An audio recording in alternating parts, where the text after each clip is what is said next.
Alors, bonjour tout le monde. Premièrement, je commencerai en disant que j'ai écouté la réponse du premier ministre François Legault tantôt au sujet de la fermeture des entrepôts d'Amazon.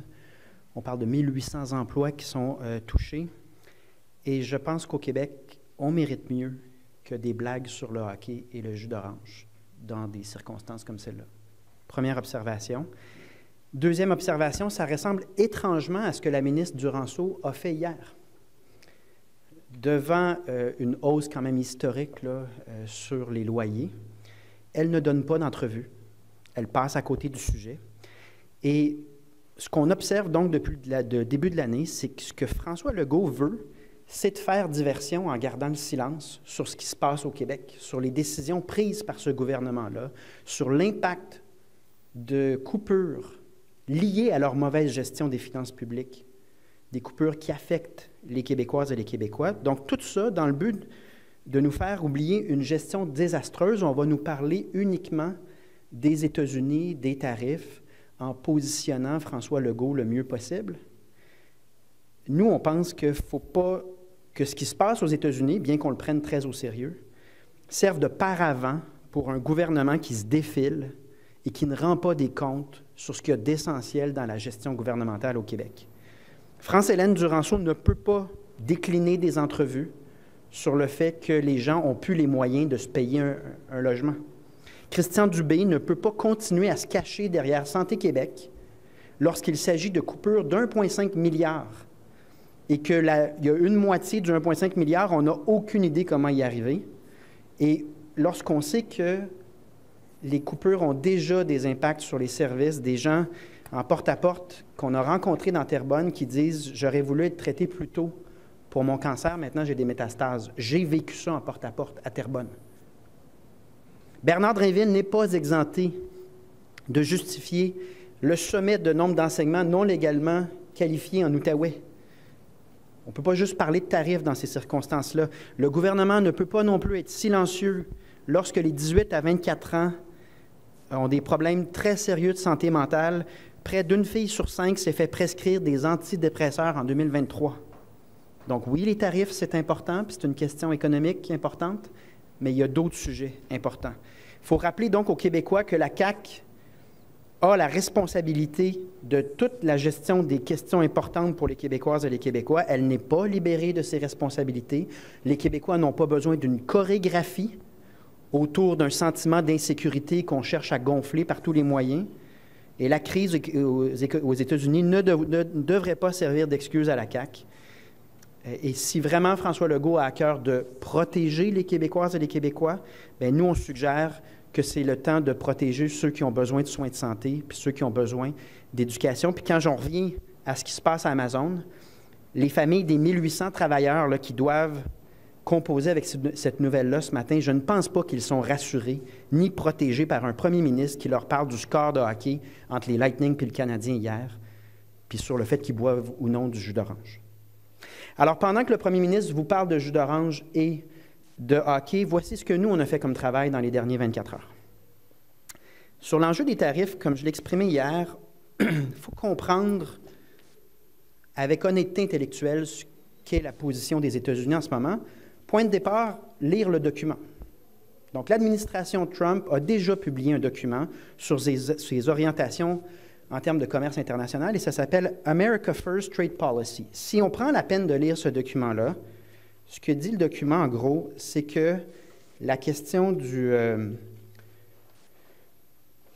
fentanyl est au cœur des préoccupations des Américains. Ce qui est marqué, c'est assess, donc il y a un comité qui est formé, puis là je vais ensuite le traduire, là, assess the unlawful migration and fentanyl flows from Canada and recommend appropriate trade and national security measures to resolve that emergency. Donc il y a un comité en place et ça dit qu'on a jusqu'au 1er avril 2025 pour donner au président l'état des lieux et les recommandations par rapport à ce qui préoccupe cette administration-là, c'est-à-dire l'immigration illégale à la frontière et le fentanyl à la frontière. Première question qu'on devrait se poser, est-ce qu'ils ont raison de nous reprocher ça? Oui ou non? Et ça, c'est une question de fait. On peut apprécier ou non l'administration Trump. Étudions les faits. Sur l'immigration, comme sur le fentanyl, je pense que les Américains ont raison. On a été des mauvais voisins et nous, ça fait des années qu'on parle du laxisme de ces questions-là qui sont gérées par le Canada. Sur la drogue là, et le fentanyl, au Québec, il y a eu 600 morts de surdose l'an dernier au Québec, incluant là, une large proportion de décès liés au fentanyl. Ça se passe chez nous, ça se passe chez eux. Et oui, la frontière est poreuse à ce niveau-là. Donc, on a autant intérêt au Québec que du côté américain de s'attaquer au fentanyl puis aux drogues. Qu'est-ce qu'on peut faire en ce sens-là? Bien, on peut durcir les peines pour les trafiquants et les fabricants. Donc, en ce moment, le droit criminel canadien, parce que c'est une compétence fédérale, il est laxiste. On pourrait durcir ce que le Code criminel dit. Mais surtout, nous, on propose depuis quand même un bon moment d'augmenter les effectifs à la frontière, aux points de passage, qui sont des passoires. On l'avait fait en 2022 sur les armes à feu. Parce qu'un problème pour nous, c'est que les armes à feu américaines traversent cette frontière poreuse, ce qui crée une prolifération des armes à feu, notamment à Montréal. Mais c'est vrai également pour le fentanyl dans l'autre sens. Donc, on réitère ce qu'on a déjà proposé bien avant Donald Trump, le retour de Donald Trump, c'est-à-dire une escouade policière spéciale pour patrouiller les endroits les plus à risque à la frontière, pas juste sur le fentanyl, les armes à feu et d'autres. Et ça inclut Akwesasne. Il va falloir le dire, là. Akwesasne, plus qu'ailleurs sur la frontière, est un lieu pour les passeurs criminels de tout Akabit. Et ça inclut aussi la traite de personnes qui décèdent. Ça a été rapporté régulièrement, c'est arrivé, des gens qui meurent en tentant de passer vers les États-Unis ou l'inverse. Mais c'est vrai pour le fentanyl, c'est vrai pour les armes à feu. Le Canada n'a pas été un bon voisin, puis le fédéral a été incompétent. On n'est pas obligé d'être incompétent au Québec. Et nous, on pense qu'on ferait mieux de démontrer qu'on est des bons partenaires aux États-Unis en étant proactifs sur ces questions-là. On a ces propositions-là. Sur l'immigration, le Québec parle de surveiller davantage sa frontière. Le premier ministre a parlé d'envoyer la SQ. Rappelez-vous que c'est le Parti québécois, dans le cadre du chemin Roxham, qui a soulevé cette idée-là. Puis on a fait rire de nous à l'époque. Là, en ce moment, il y a quelques mesures, mais pas juste pour le chemin Roxham, là, pour tenter de pallier à tout ce qui se passe dans l'entièreté de la frontière, qui est quand même très grande. Donc, est-ce qu'il y a des choses qu'on peut proposer aux Américains du point de vue québécois pour démontrer que le Québec, lui, prend ses responsabilités, puis que lorsque les Américains nous amènent des problèmes parce qu'on est laxiste, on propose des solutions malgré l'incompétence du fédéral?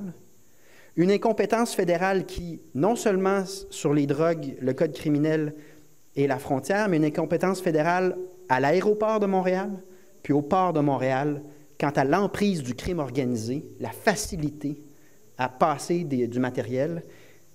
Moi, je pense qu'il faut se positionner, pas parce qu'on pense qu'on a la certitude qu'il n'y aura pas de tarifs, mais plus on travaille à minimiser ces tarifs-là, à les éviter, en démontrant qu'on est un partenaire qui se distingue positivement, à mon avis, mieux c'est pour le Québec. Deuxième point, vous constaterez quand même que la tactique de la CAQ à date, elle est moins visible. Ça ne veut pas dire qu'elle est moins efficace, mais elle est vraiment presque entièrement dédiée aux États-Unis. On met nos efforts à convaincre notre voisin américain de continuer dans les mêmes paramètres avec nous. Voici quel est le portrait des exportations au Québec. 6 % seulement de nos exportations vont vers l'Europe. 1,7 % seulement pour la France, 1 % seulement vers les Royaumes-Unis. C'est nettement insuffisant. Et lorsque Donald Trump dit « America First » dans sa politique, ce qu'il dit en fait, c'est qu'il veut que l'économie américaine soit la plus autonome possible et il prend une orientation donc qui est probablement à moyen-long terme, ce n'est pas qu'à court terme. Il veut réorienter les activités économiques dans la production interne des États-Unis et être moins dépendant des importations.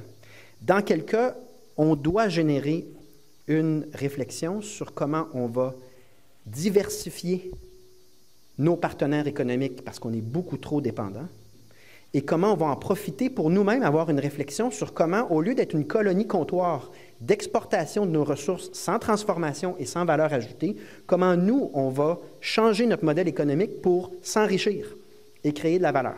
Sur le premier point, la diversification des partenaires, je comprends que Christine Fréchette est allée à Davos, là, mais ce dont on a besoin urgemment, c'est des équipes dans les pays clés pour nos secteurs stratégiques, incluant nos entreprises.